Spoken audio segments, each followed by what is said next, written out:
না, কোনো সমস্যা হয় না, কারণ সৌন্দর্য পাইছি।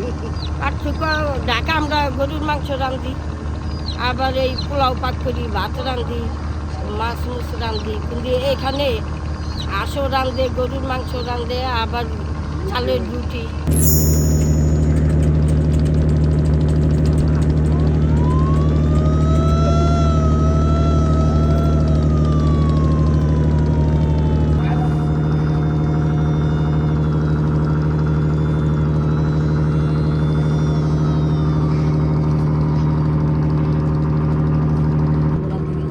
ঈদ যাত্রা কেমন হয়েছে? কোনো অসুবিধা হয়নি? কোথা থেকে আসছেন? ঈদে গিয়েছিলেন বাড়িতে? কেমন হয়েছে ঈদ? হ্যাঁ,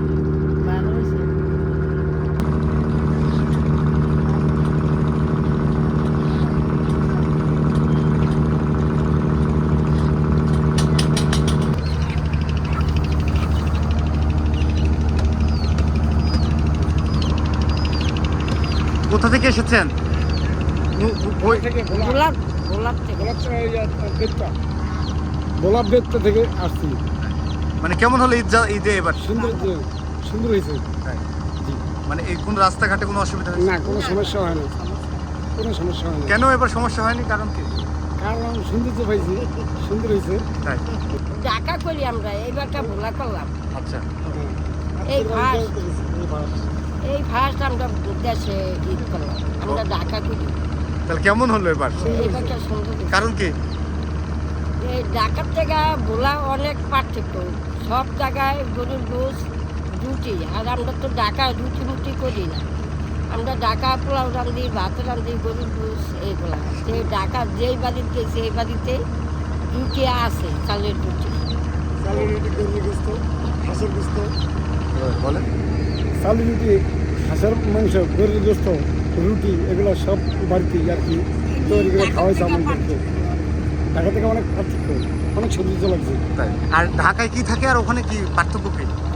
পার্থক্য ঢাকা আমরা গরুর মাংস রাঁধি, আবার এই পোলাও পাক করি, ভাত রাঁধি, মাছ মুছ রাঁধি, কিন্তু এখানে হাঁসও রাঁধে, গরুর মাংস রাঁধে, আবার চালের রুটি। অনেক পার্থক্য। এটা কি সব বাড়িতেই? সব বাড়িতে, সব বাড়িতে। ঢাকায় এক বাড়ি থেকে আরেক বাড়ির মানুষ যায় না, গ্রামে কেমন যে গ্রামে নিচে আসে, এক বাড়িতে আরেক বাড়ি আসে, যে ঢাকার থেকে লোক আসছে, চলে নামাগো বাসায়, সবার বাসায় বেড়াইলাম। আমরা ঢাকা করলে এরকম চালের রুটি সবার বাসায় বানাই না।